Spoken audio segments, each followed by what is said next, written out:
Alright guys, sa mapagpalang araw sa inyong lahat, meron tayong reaction dito sa ating President Bongbong Marcos.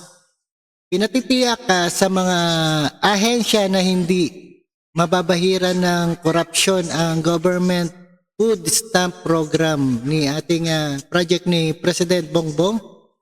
Ayan, panoorin po natin ang buong detalye. Inatasan ni Pangulong Ferdinand Marcos Jr. ang mga kinaukulan ng ahensya ng pamahalaan na tiyakin maipatupad ang maayos at hindi madudungisan ng korupsyon ang food stamp program. At panoorin po natin ang buong detalye dito sa UNTV. Mabahiran ng anumang korupsyon o anomalya ang mga ipinatutupad na programa ng pamahalaan, partikular na ang food stamp program. Ito ang sinabi ni Pangulong Ferdinand Marcos Jr. nang ilunsad ang Zero Hunger Campaign ng pamahalaan sa Caraga Region kahapon.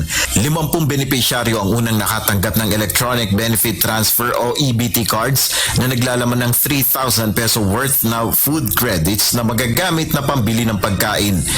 Inaatasan ko ang mga kinaukulang ahensya ng gobyerno na magtulungan tungo sa mas mahusay na pagpapatupad ng food stamp program na ito.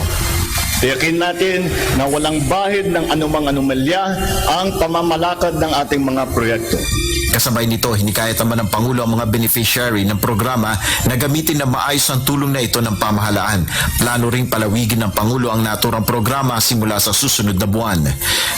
I would have to say that it's proceeding smoothly, and we will be upscaling it within the next month or so.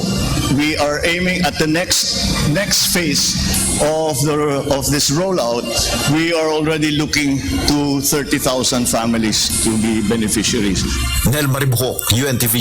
Alright, ayan na food stamp program ni ating PBBM at gamitin ng maayos itong ating program ni President Bongbong na di mababahiran ng korupsyon.